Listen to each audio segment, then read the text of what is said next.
They called it justice. It was a machine. Once inside, you didn't come out alive. Giles Corey knew it. He'd seen neighbors hanged, seen confessions pulled from lips that swore innocence. Now the machine had turned on him. He could speak, enter a plea, let them strip his land from his children, or he could stay silent and be crushed to death. He chose silence.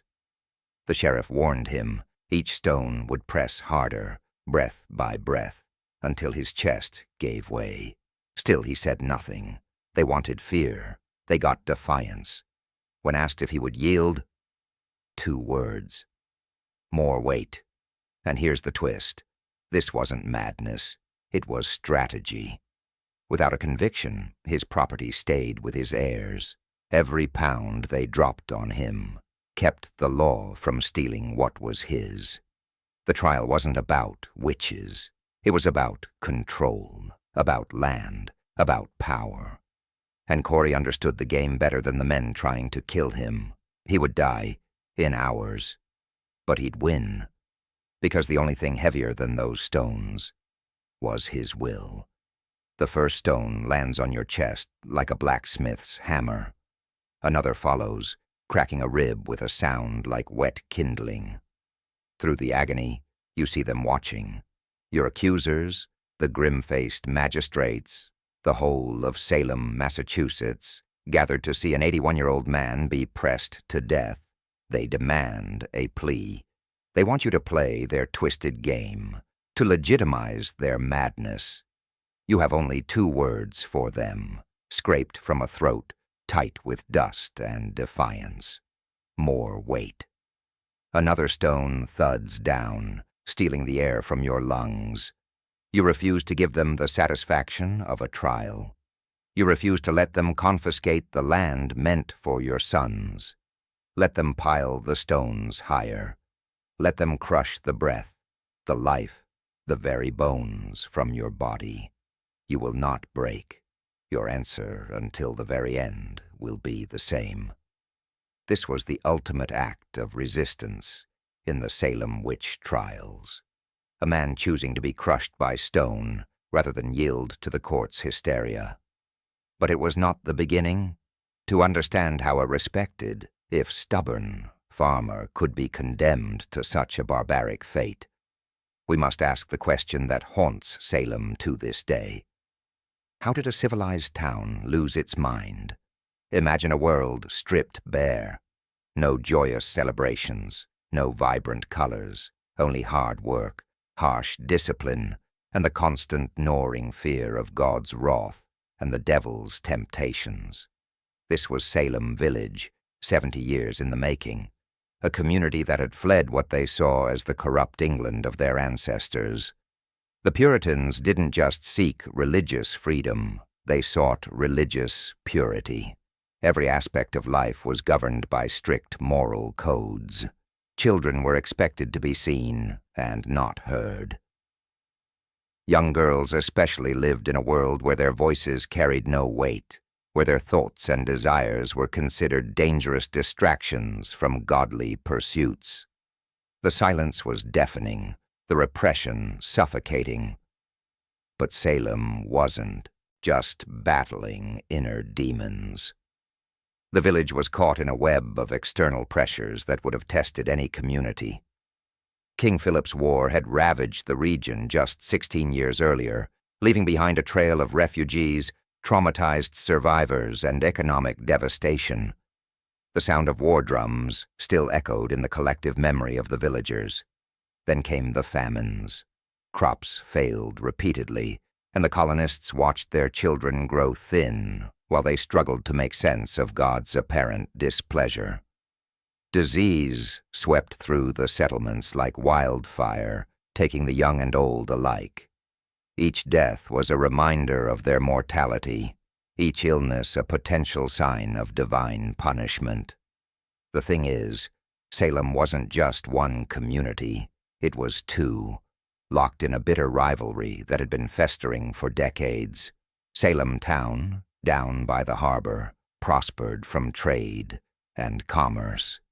The merchants there grew wealthy from their connections to the outside world, their ships bringing in goods and gold.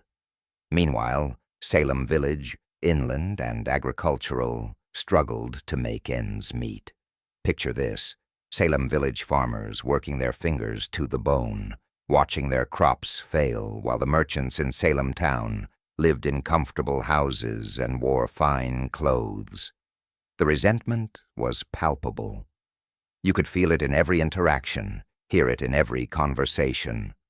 The village farmers saw themselves as the true believers, the ones holding fast to Puritan values, while they viewed the town merchants as corrupted by worldly concerns. This wasn't just economic jealousy. It was a fundamental clash of world views. The village represented the old ways, the pure Puritan ideal of a farming community united in faith. The town represented change, progress, and connection to the wider world. The tension crackled between them like electricity before a storm. And then there were the political uncertainties. Massachusetts Bay Colony's charter had expired, leaving them in legal limbo. Their governor was in England trying to negotiate a new charter, but no one knew what the future held. Would they maintain their independence? Would they be forced to accept religious tolerance? The very foundations of their society seemed to be shifting beneath their feet. In this atmosphere of uncertainty and fear, even the smallest unusual event took on sinister significance. A cow died unexpectedly, and neighbors whispered about curses. A child fell ill with strange symptoms, and parents searched for supernatural explanations. The community was primed to see evil everywhere, to find someone to blame for their mounting troubles. The young girls of Salem village lived in this pressure cooker of repression and fear. They were expected to be perfect little Puritans, but they were still children with natural curiosity and energy. They attended endless sermons about sin and damnation, listened to adult conversations filled with worry and suspicion, and absorbed the community's collective anxiety like sponges. Now here's the kicker. All of this tension, all of this fear and resentment and uncertainty had been building for decades. The village was like a powder keg, packed tight with explosive material, just waiting for the right spark. The economic divisions had created bitter enemies. The religious extremism had convinced everyone that Satan was actively working against them. The external pressures had left them traumatized and desperate for explanations. But that silence, that enforced quiet of young girls in a world that gave them no voice, that was about to be shattered in the most terrifying way imaginable. When those voices finally broke through, when those repressed young women finally spoke, their words would carry the weight of all this accumulated fear and resentment. And in their search for enemies, for someone to blame for all their troubles, the community wouldn't have to look far. This village, steeped in fear and suspicion, was a tinderbox. All it needed was a single spark, and that spark was about to be lit by a book written by a paranoid king, an ocean away. King James I of England wasn't just a ruler, he was a man haunted.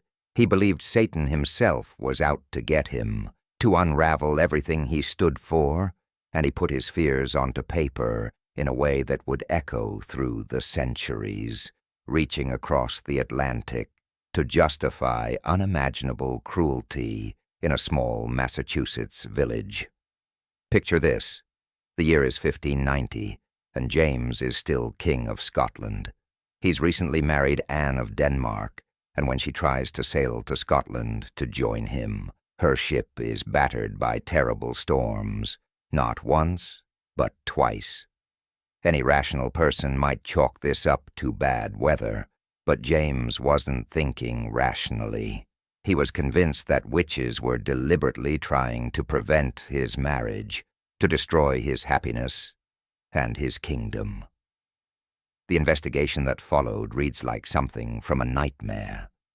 James personally interrogated suspected witches, convinced that they had confessed to raising storms, specifically to harm him. One woman, Agnes Sampson, was subjected to such intense questioning that she eventually confessed to meeting with the devil himself. She even provided intimate details about James's wedding night, details that convinced the paranoid king that supernatural forces were indeed at work.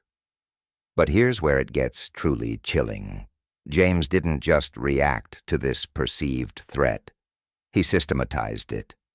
In 1597, he wrote Demonology, a detailed treatise on witchcraft that would become one of the most influential works on the subject. This wasn't just some abstract theological discussion. This was a royal manual for identifying, prosecuting, and executing witches. James argued that witchcraft was not only real, but represented an existential threat to Christian society. He claimed that witches made pacts with the devil, that they could harm people through supernatural means, and that they had to be rooted out and destroyed. The book provided detailed instructions on how to identify witches, how to interrogate them, and how to obtain confessions. And here's the truly horrifying part. James endorsed the use of extraordinary measures to extract confessions. He argued that because witchcraft was such an extraordinary evil, it required extraordinary methods to combat it. Sleep deprivation, relentless questioning, and other forms of psychological pressure were not just permitted, but encouraged. The king himself had overseen such interrogations and believed they were necessary to protect Christian society. The influence of demonology spread far beyond Scotland. When James became King of England in 6003, his paranoid worldview became royal policy. The book was widely read by magistrates, ministers, and educated men throughout the English-speaking world. It provided intellectual justification for what might otherwise have been seen as cruel persecution. But James wasn't the only one putting these ideas into legal practice. A legal manual called The Country Justice by Michael Dalton became standard reading for provincial magistrates. This book, heavily influenced by James's work, provided practical guidance on how to conduct witch trials, how to evaluate evidence, and how to handle the complex legal questions that arose in such cases. Now, here's what makes this so tragically relevant to Salem. These books didn't stay in England. They crossed the Atlantic with the colonists, sitting on the shelves of ministers and magistrates throughout New England. When the witch trials began in Salem, these weren't just local officials making up procedures as they went along.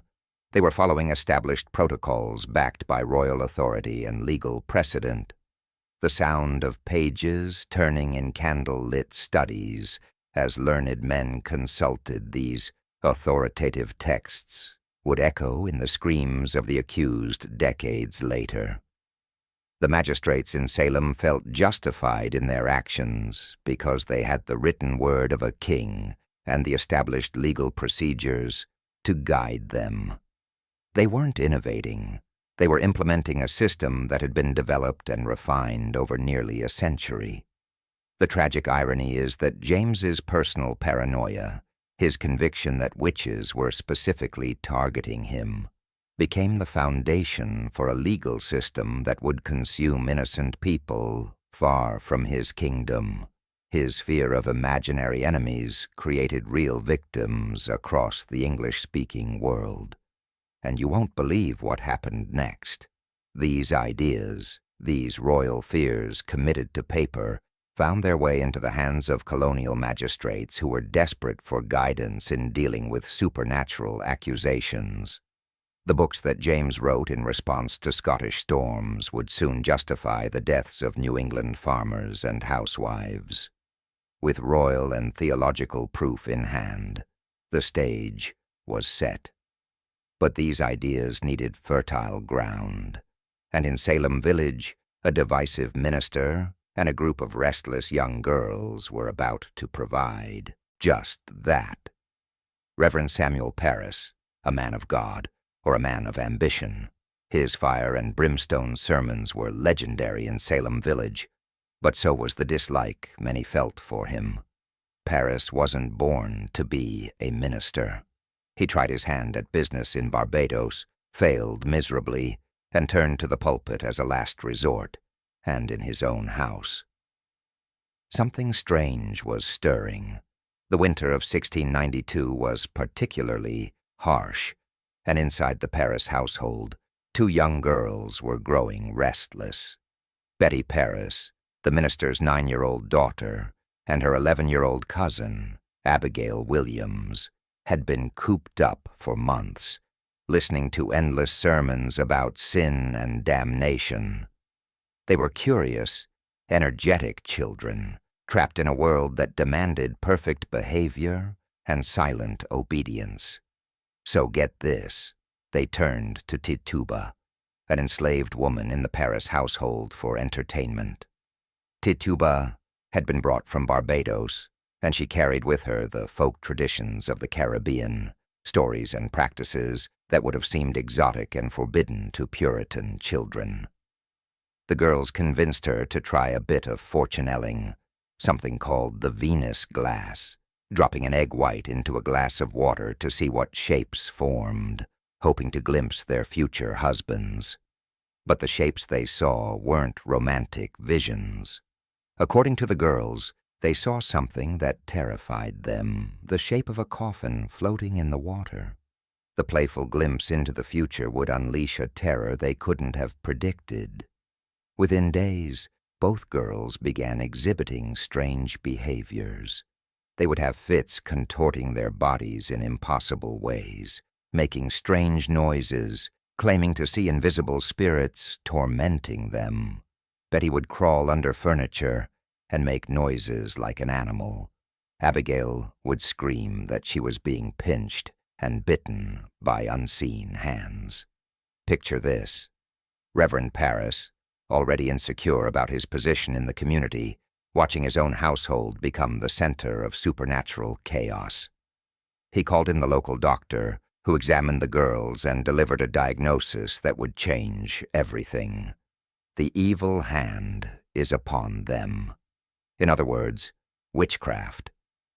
But here's where it gets even more chilling. The girls didn't just suffer in silence. They began to name names, and the names they chose were telling. They didn't accuse prominent, well-connected members of the community. They went after the vulnerable, the marginalized, the people who couldn't effectively defend themselves. First, they pointed at Tituba herself. The enslaved woman who had tried to entertain them was now their primary target. Can you imagine her terror? She was already powerless in this society, and now she was being accused of the ultimate crime by the very children she had tried to help. Then came Sarah Good, a homeless beggar who wandered the village asking for food and shelter. Good was exactly the kind of person Puritan society had no patience for. Poor, desperate, and difficult. When people refused her requests for help, she would mutter under her breath, words that neighbors now remembered as curses. She was an easy target, someone the community was already uncomfortable with. The third accusation fell on Sarah Osborne, a woman who had scandalized the village by living with a man before marrying him. She rarely attended church, was involved in a bitter property dispute with her stepchildren, and was seen as morally questionable by her neighbors. Like the others, she had few defenders in the community. But the real breakthrough came when the authorities began interrogating Tituba. The enslaved woman found herself in an impossible position: deny the accusations and face the full weight of Puritan justice, or confess and possibly save her own life while condemning others. Under immense pressure, terrified and desperate, She chose confession. And what a confession it was. Tituba spun tales of meeting with the devil, of being forced to serve him, of seeing other witches flying through the night. She described a supernatural conspiracy that went far beyond these 3 initial accusations. Her words, extracted under enormous pressure, painted a picture of Salem Village under siege by supernatural forces. The thing is, Tituba's confession wasn't just an admission of guilt. It was a road map for future accusations. She provided details about how witchcraft operated, how witches could be identified, and how they worked together in service of Satan. Her testimony became the template for everything that followed. Little did anyone know, her words would condemn many more. The first accusations had targeted the weakest members of society. But the fire, once lit, was hungry, and soon it would be fueled by old grudges and powerful families, threatening to consume the entire village. In a small village, everyone knows your business. Everyone remembers your arguments, your debts, your embarrassing moments. Old grudges fester like infected wounds, and when a new weapon appears, like accusations of witchcraft, those old enemies don't hesitate to use it. The Putnam family and the Porter family had been at odds for 20 years. The witch trials became the perfect opportunity to settle scores. The feud between these 2 families wasn't just personal. It represented the deeper divisions tearing Salem Village apart. The Putnams were conservative farmers, suspicious of change, devoted to the old Puritan ways. They supported Reverend Parris and his strict interpretation of religious law. The Porters, on the other hand, were more liberal, more connected to Salem town's commercial interests, and increasingly skeptical of Parris's leadership. But here's where it gets really sinister. Thomas Putnam, the family patriarch, saw the witch trials as more than just a spiritual crisis. He saw them as an opportunity. His 12-year-old daughter, Anne Putnam, Jr., became one of the most prolific accusers in Salem's history. This child would eventually name 48 people as witches. Her testimony sending dozens to prison and many to their deaths. Now, picture this. A 12-year-old girl, wielding the power of life and death over adults. Anne Putnam, Jr. would point her finger at someone, claim they were tormenting her with invisible spirits, and within days that person would be dragged from their home in chains. The sound of her voice, high and accusing, became one of the most feared sounds in Salem Village. The Putnams weren't just making random accusations. They were strategic, targeting their enemies with surgical precision. Members of the Porter faction found themselves accused of witchcraft with suspicious frequency. Property disputes that had simmered for years suddenly became evidence of supernatural malice. Old business disagreements were reinterpreted as proof of demonic influence. Thomas Putnam himself became deeply involved in the legal proceedings, filing formal complaints against accused witches and pushing for their prosecution. He attended hearings, provided testimony, and worked closely with the magistrates to ensure that accusations were taken seriously. His influence in the community meant that when the Putnams pointed fingers, people listened. And here's the kicker. The timing couldn't have been more perfect for this kind of systematic persecution. Massachusetts Bay Colony was in political limbo. Their charter had expired. Their governor was in England trying to negotiate a new one, and the normal legal procedures were suspended. The witch trials began during this power vacuum, when there was no higher authority to question the proceedings or demand evidence. In this legal limbo, the afflicted girl's power only grew.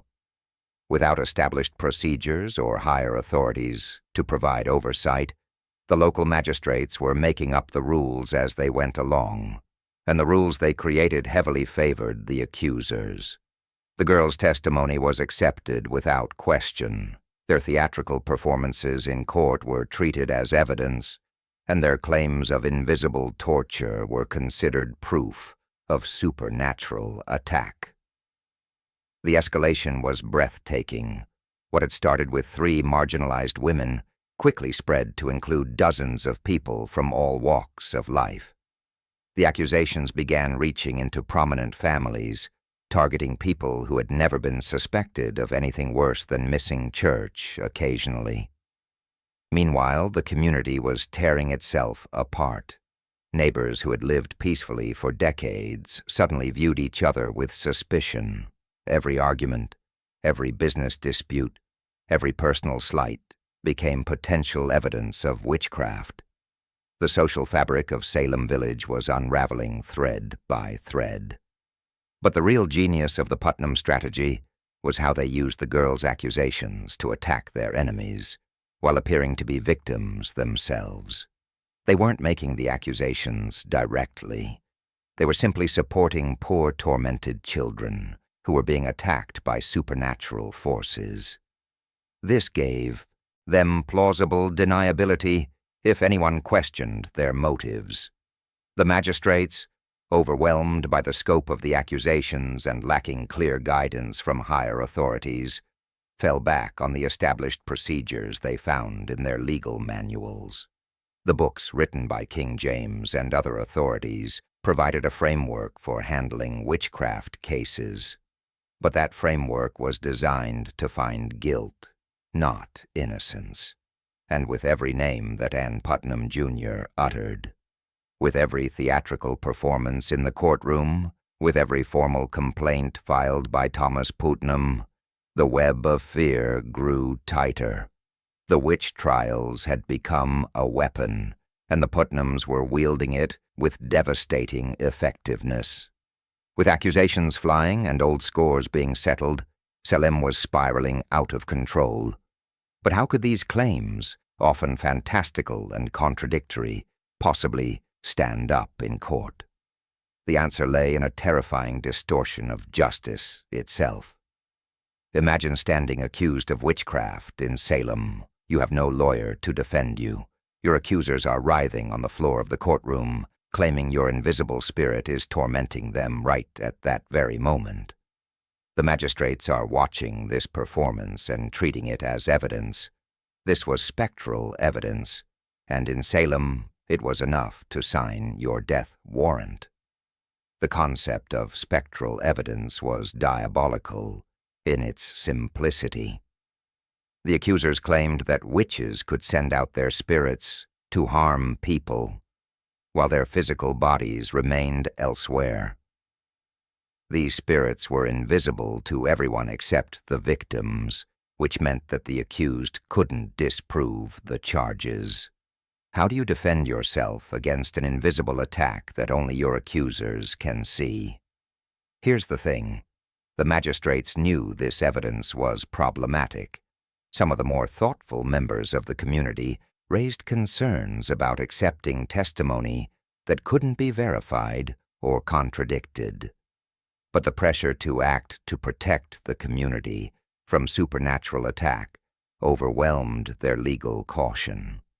The girls' performances were so convincing, so dramatically compelling, that they swept aside centuries of legal precedent.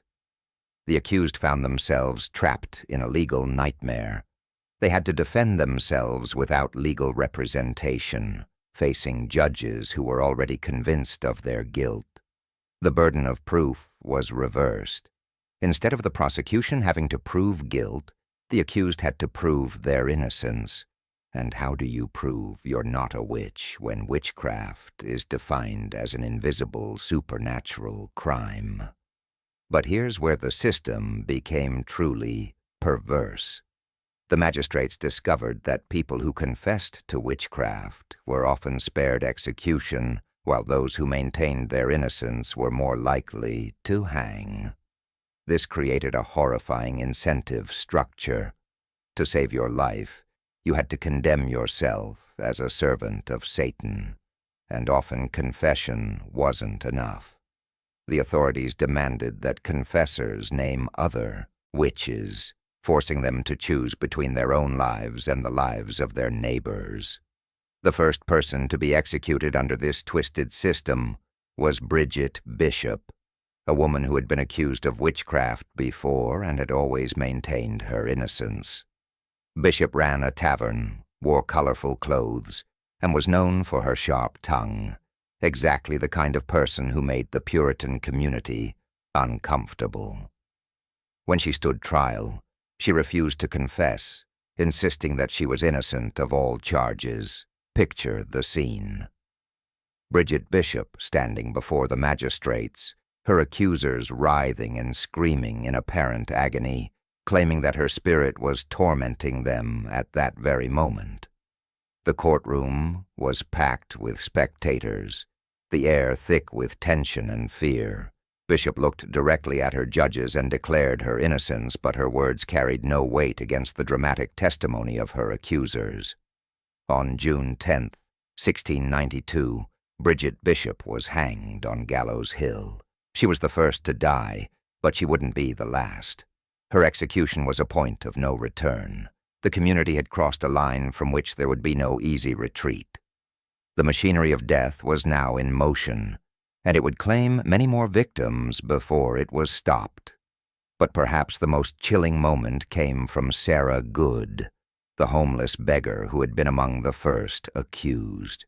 As she stood on the scaffold about to be executed, Reverend Nicholas Noyes told her to confess her guilt. Sarah Good's response would haunt Salem for generations. "I am no more a witch than you are a wizard, and if you take away my life, God will give you blood to drink." The curse sent shivers through the crowd. Here was a woman about to die for a crime she insisted she didn't commit, calling down divine vengeance on her executioner. The sound of her voice, filled with righteous fury and desperation, echoed across the hill as the rope tightened around her neck. The magistrates pressed forward with their grim work, convinced they were protecting the community from supernatural evil. But each execution raised new questions. If these people were truly servants of Satan, why did they maintain their innocence even unto death?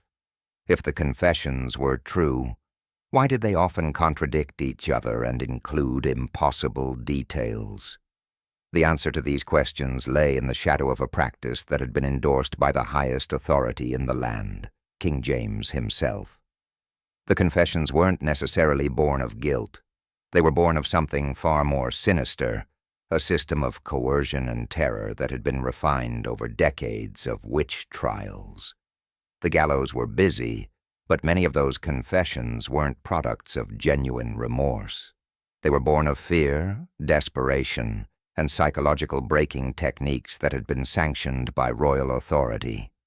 Why did so many confess to witchcraft in Salem? Were they all truly servants of Satan, as the magistrates believed? Or was there another darker reason for these admissions of guilt? King James I, in his demonology, had provided an answer that would echo through the centuries. Extraordinary evil requires extraordinary measures, and those measures were brutal beyond imagining. The king's paranoia about witchcraft had led him to develop and endorse interrogation techniques designed to break the human will. James argued that because witches served Satan, they would lie to protect themselves and their supernatural master. Therefore, extraordinary pressure was not just permissible, but necessary to extract the truth. This royal endorsement of coercion became the foundation for witch trials throughout the English-speaking world.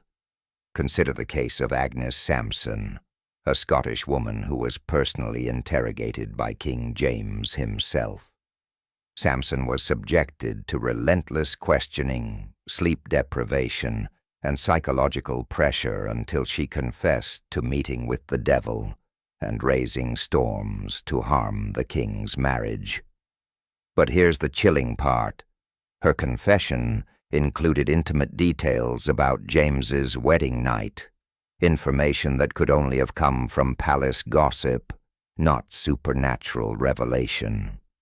The interrogation had broken Samson's will so completely that she would say anything to make the questioning stop. She wove together fragments of overheard conversations, popular superstitions, and desperate lies into a confession that convinced the king of her supernatural guilt. Her words, extracted under such duress, became evidence that witchcraft was real and dangerous. This pattern repeated across Europe and eventually reached the colonies. The techniques were refined and systematized: sleep deprivation to make subjects confused and vulnerable, relentless questioning to wear down resistance, isolation to increase desperation and fear.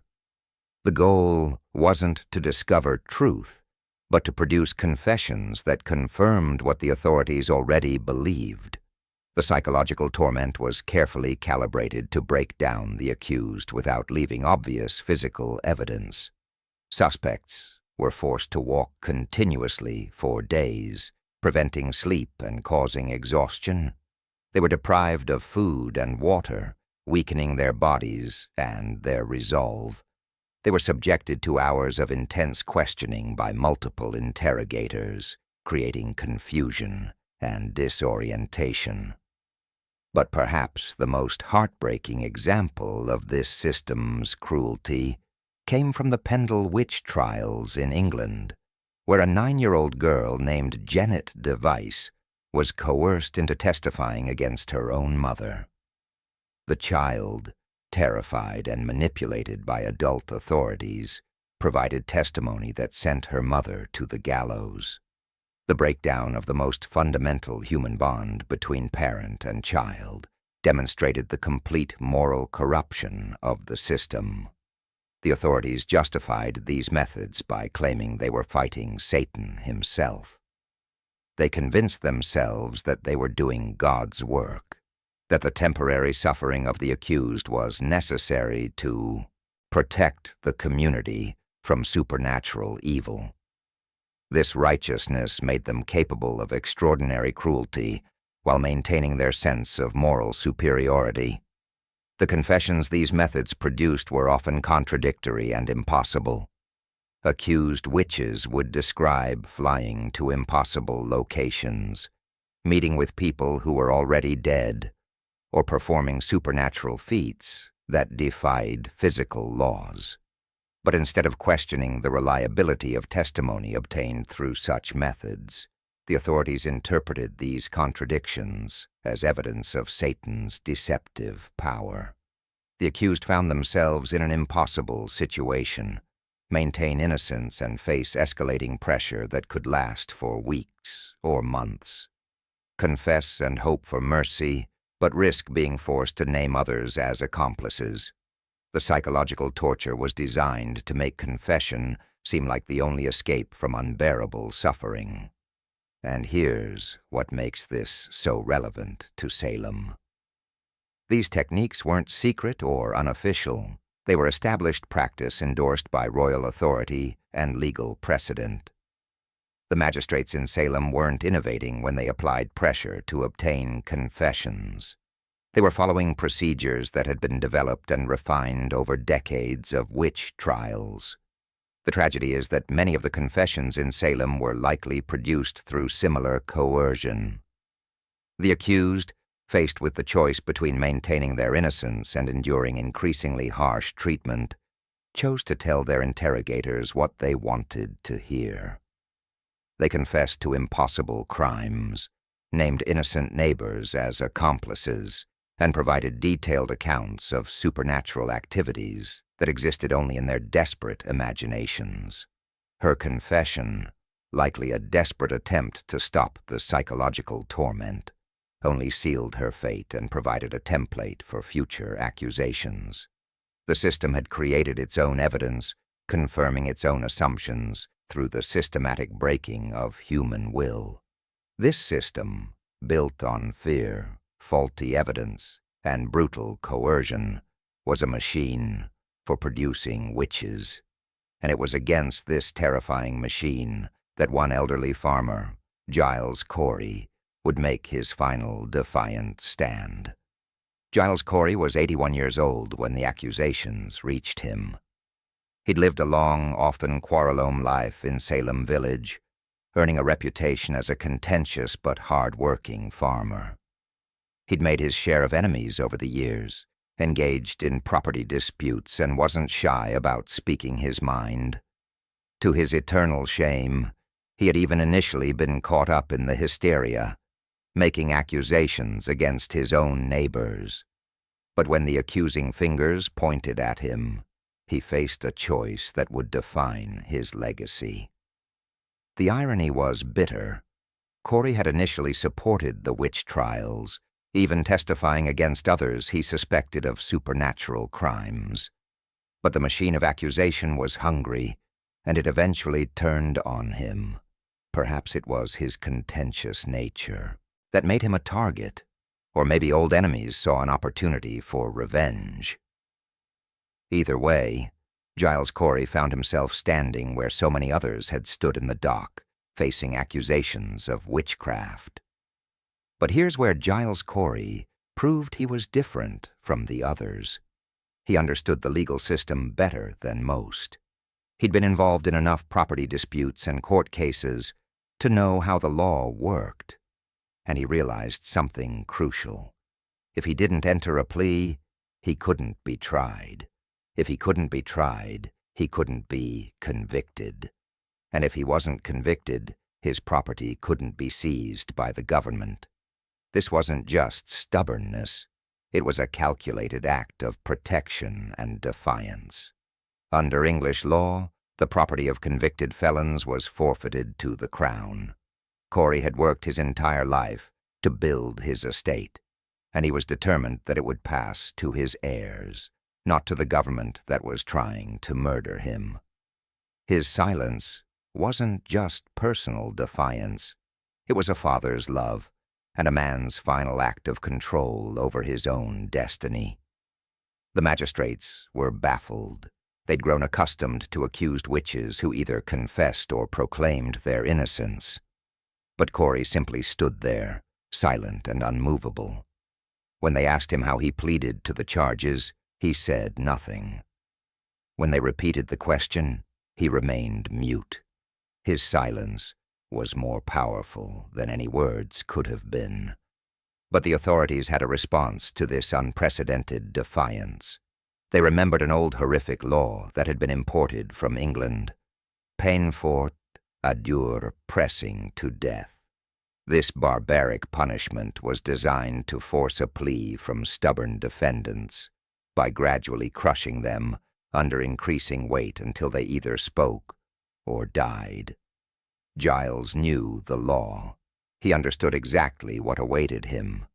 The magistrates made sure he understood the consequences of his silence. They described the process in detail, hoping to break his resolve. But Corey had made his decision. He would not give them the satisfaction of a plea, would not participate in the legal fast that had condemned so many of his neighbors. The pressing began on September 17th, 1692. Corey was stripped and forced to lie on the ground. A wooden board was placed on his chest, and then the stones began to accumulate. Each stone added weight, making it harder to breathe, harder to move, harder to maintain his defiant silence. The community watched in horror and fascination. Some probably expected him to break quickly, to beg for mercy, and enter a plea. Others admired his incredible strength and determination, but as the hours passed and the weight increased, it became clear that Giles Corey would not bend. The magistrates grew increasingly frustrated. Their legal system depended on defendants entering pleas on the machinery of justice moving forward according to established procedures. Corey's silence was throwing a wrench into their entire process. They couldn't try him, couldn't convict him, couldn't execute him in the normal way. But they could crush him slowly and methodically until he either spoke or died. And still Corey remained silent. When the sheriff asked if he was ready to enter a plea, the old man's response became legendary. Instead of begging for mercy or agreeing to participate in the legal proceedings, he looked his tormentors in the eye and said, "More weight." The words sent shockwaves through everyone present. Here was a man being slowly crushed to death, and his response was to ask for more punishment. It was an act of defiance so complete, so absolute, that it transcended the immediate circumstances and became something larger, a statement about human dignity in the face of injustice. The magistrates were faced with a man they could not break. Their frustration grew with each passing hour, and then they remembered their grim duty and continued with their barbaric work. The stones were brought in larger numbers. The sheriff gave the order to increase the pressure. Giles Corey looked them in the eye, unflinching, his resolve unshakable. The first heavy stone was laid upon his chest, then another and another, and as the weight increased, he would utter the words that would echo through history, "More weight." And so we returned to that September day in 1692, to the sound of stone against stone and the labored breathing of an extraordinary man. Giles Corey lay there, the weight of the stones crushing his chest, his ribs straining against the impossible pressure. Each breath was a struggle, each heartbeat an act of defiance against the men who sought to break his will. The crowd had grown as words spread through Salem village. Some came out of morbid curiosity, others out of respect for the old farmer's incredible courage.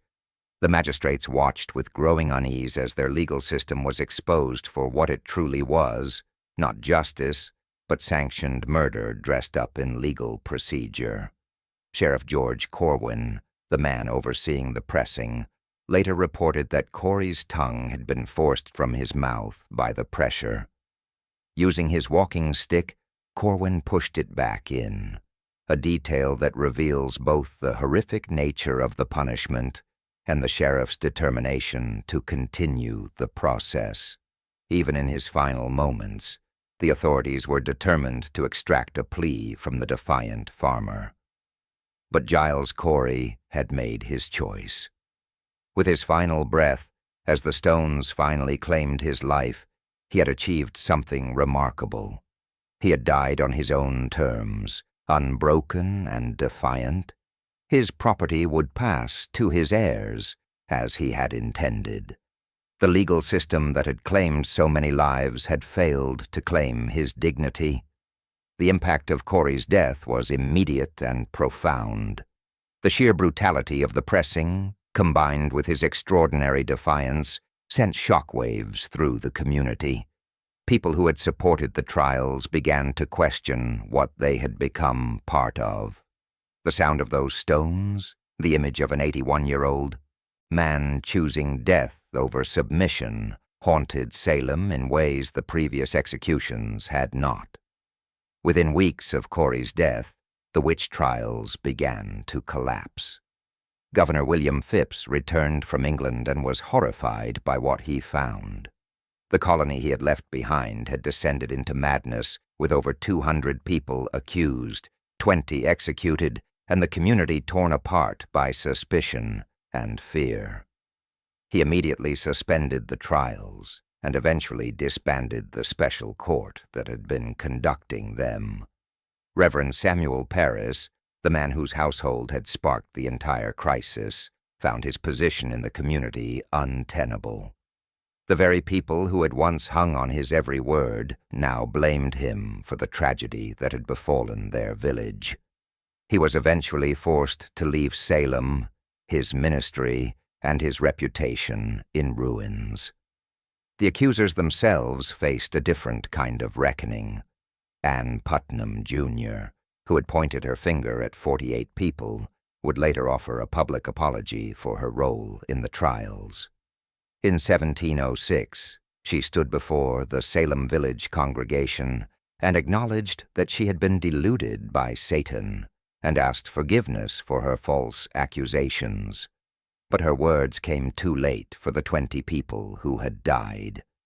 In 1711, the Massachusetts General Court reversed the convictions of the accused witches and awarded compensation to their families. It was an official acknowledgment that the trials had been a terrible mistake, that innocent people had died because of faulty evidence and flawed procedures, but no amount of money could restore the lives that had been lost or heal the wounds that had been inflicted on the community. The legacy of the Salem Witch Trials extends far beyond that small Massachusetts village. The trials became a cautionary tale about the dangers of mass hysteria, the importance of due process, and the need for skepticism in the face of extraordinary claims. They remind us that fear and suspicion can turn neighbors into enemies, that authority figures are fallible, and that justice requires more than good intentions. But perhaps the most powerful lesson comes from Giles Corey himself. In his final moments, crushed under the weight of stones and the pressure of an unjust system, he chose dignity over submission, principle over survival. His last words, "more weight," became a symbol of resistance against tyranny in all its forms. The stones that crushed Giles Corey's body could not crush his spirit. His defiance echoes through the centuries, reminding us that even in our darkest moments, we have the power to choose how we respond to injustice. Sometimes the most profound victory is simply refusing to be broken, no matter the cost. In the end, Salem's tragedy teaches us that the price of justice is eternal vigilance, not just against obvious enemies, but against the fear and hysteria that can turn any community against itself. Giles Corey paid the ultimate price to preserve his dignity and protect his family's future. His sacrifice stands as a testament to the power of individual conscience in the face of collective madness, a reminder that sometimes the most important battles are fought not with swords or words, but with the simple, extraordinary act of refusing to surrender one's soul.